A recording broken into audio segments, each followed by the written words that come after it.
புதுக்கோட்டை மாவட்ட காவல் கண்காணிப்பாளர் அலுவலகம் முன் சாலையில் படுத்து போராட்டத்தில் ஈடுபட்ட வயதான தம்பதியினரால் பரபரப்பு ஏற்பட்டது. யார் இவர்கள்?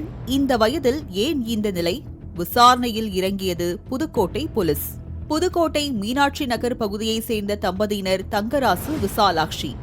இருவருமே அரசு ஊழியர்களாக இருந்து ஓய்வு பெற்றவர்கள். இவர்களின் வளர்ப்பு மகனான கலையரசனுக்கு பிரியதர்ஷினி என்ற மனைவியும் நந்தினி என்ற மகளும் உள்ளனர். தங்கராசு, விசாலாட்சி தம்பதிக்கு தற்போதைய மதிப்பின்படி 1 கோடி ரூபாய் மதிப்பிலான சொந்த வீடு ஒன்று உள்ளது. ஆனால் வயதான காலத்தில் அவர்களின் சொந்த வீட்டில் வாழ முடியாமல் அவர்கள் விரட்டியடிக்கப்பட்டதுதான் கொடுமை. வளர்ப்பு மகன் கலையரசனுக்கும் அவரது மனைவி பிரியதர்ஷினிக்கும் இடையே கருத்து வேறுபாடு காரணமாக கடந்த 28/6/2023 அன்று தங்கராசும் அவரது மனைவி விசாலாட்சியும் வீட்டிலிருந்து வெளியேற்றப்பட்டனர். வயது முதிர்வு காரணமாக உடலளவில் பலவீனமான அவர்களை கவனித்துக் கொள்ள யாரும் இல்லாத நிலையில் தங்கராசு தனது தம்பி முத்துசாமி வீட்டில் வசித்து வந்தார். தற்போது தங்கராசுவுக்கு உடல்நிலை பாதிக்கப்பட்டுள்ள நிலையில் தங்களது இறுதி காலத்தை தங்களுக்கு சொந்தமான வீட்டில் வசிக்க விரும்பி கடந்த 22/4/2024 அன்று புதுக்கோட்டை வருவாய் கோட்டாட்சியர் அலுவலகத்தில் மூத்த குடிமக்கள் பாதுகாப்பு சட்டம் 2007 பிரிவின்படி மனு அளித்தனர்.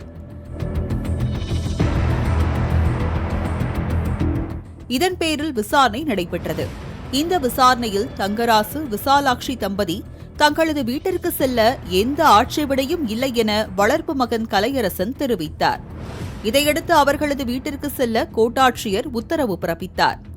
அதன் அடிப்படையில் இருவரும் தங்களது சொந்த வீட்டிற்கு சென்றுள்ளனர். அப்போது கலையரசனின் மனைவி பிரியதர்ஷினி, மகள் நந்தினி ஆகிய இருவரும் அவர்களை வீட்டிற்குள் நுழைய விடாமல் தடுத்துள்ளனர்.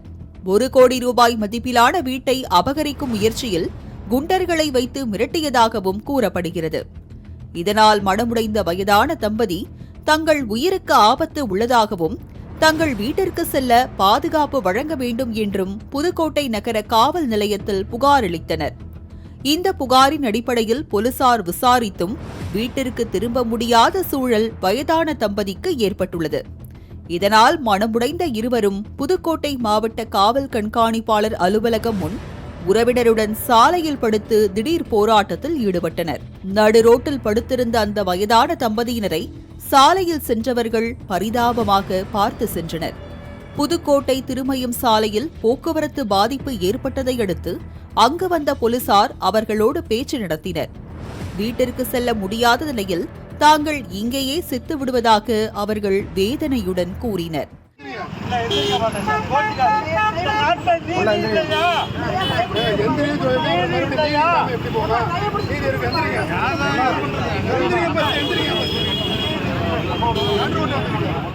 இதையடுத்து தங்கராசு அங்கிருந்தவர்களால் காவல் நிலையத்திற்கு குண்டுகட்டாக தூக்கி செல்லப்பட்டார்.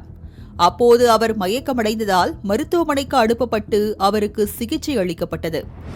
வளர்ப்பு மகனின் மனைவியாலும் மகளாலும் வயதான தம்பதி தங்களது சொந்த வீட்டில் வசிக்க முடியாமல் தவிக்கும் தவிப்பு காண்போரை வேதனையடைய செய்கிறது.